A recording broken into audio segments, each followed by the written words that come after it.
زبور 22۔ اے میرے خدا، اے میرے خدا، تو نے مجھے کیوں چھوڑ دیا؟ تو میری مدد اور میرے نالہ و فریاد سے کیوں دور رہتا ہے؟ اے میرے خدا، میں دن کو پکارتا ہوں پر تو جواب نہیں دیتا، اور رات کو بھی اور خاموش نہیں ہوتا۔ لیکن تو قدوس ہے، تو جو اسرائیل کی حمد و ثنا پر تخت نشین ہے۔ ہمارے باپ دادا نے تجھ پر توکل کیا، انہوں نے توکل کیا اور تو نے ان کو چھڑایا۔ انہوں نے تجھ سے فریاد کی اور رہائی پائی۔ انہوں نے تجھ پر توکل کیا اور شرمندہ نہ ہوئے۔ پر میں تو کیڑا ہوں، انسان نہیں، آدمیوں میں انگشت نما ہوں اور لوگوں میں حقیر۔ وہ سب جو مجھے دیکھتے ہیں میرا مذاق اڑاتے ہیں۔ وہ منہ چڑھاتے، وہ سر ہلا ہلا کر کہتے ہیں، اپنے کو خداوند کے سپرد کر دے، وہی اسے چھڑائے۔ جب کہ وہ اس سے خوش ہے تو وہی اسے چھڑائے۔ پر تو ہی مجھے پیٹ سے باہر لایا، جب میں شیر خوار ہی تھا تو نے مجھے توکل کرنا سکھایا۔ میں پیدائش ہی سے تجھ پر چھوڑا گیا، میری ماں کے پیٹ ہی سے تو میرا خدا ہے۔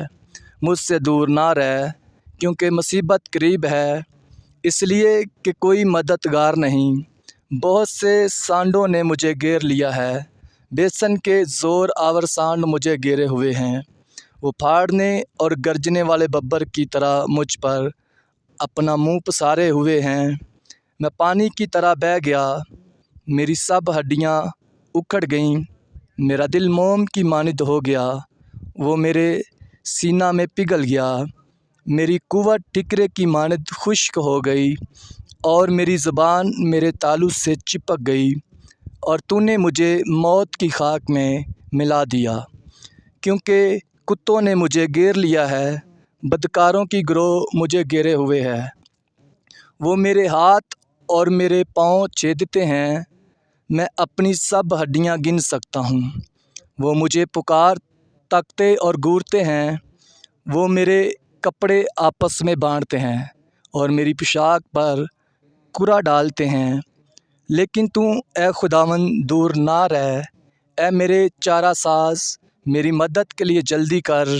میری جان کو تلوار سے بچا، میری جان کو کتے کے قابو سے، مجھے ببر کے منہ سے بچا، کیونکہ تو نے سانڈوں کے سینگوں سے مجھے چھڑایا ہے۔ میں اپنے بھائیوں سے تیرے نام کا اظہار کروں گا، جماعت میں تیری ستائش کروں گا۔ اے خداوند سے ڈرنے والو، اس کی ستائش کرو، اے یعقوب کی اولاد سب اس کی تمجید کرو، اور اے اسرائیل کی نسل سب اس کا ڈر مانو۔ کیونکہ اس نے نہ تو مصیبت زادہ کی مصیبت کو حقیر جانا، نہ اس سے نفرت کی، نہ اس سے اپنا منہ چھپایا، بلکہ جب اس نے خدا سے فریاد کی تو اس نے سن لی۔ میں بڑے مجمع میں تیری ثنا خوانی کا باعث تو ہوئی ہے، میں اس سے ڈرنے والوں کے روبرو اپنی نظریں ادا کروں گا۔ حلیم کھائیں گے اور سیر ہوں گے، خداوند کے طالب اس کی ستائش کریں گے۔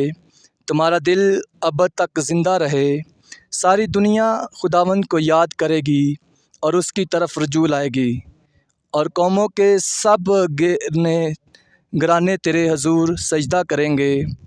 کیونکہ سلطنت خداوند کی ہے، وہی قوموں پر حاکم ہے۔ دنیا کے سب آسودہ حال لوگ کھائیں گے اور سجدہ کریں گے۔ وہ سب جو خاک میں مل جاتے ہیں اس کے حضور جھکیں گے، بلکہ وہ بھی جو اپنی جان کو جیتا نہیں رکھ سکتا۔ ایک نسل اس کی بندگی کرے گی، دوسری پشت کو خداوند کی خبر دی جائے گی۔ وہ آئیں گے اور اس کی صداقت کو ایک قوم پر جو پیدا ہوگی یہ کہہ کر ظاہر کریں گے کہ اس نے یہ کام کیا ہے۔ آمین۔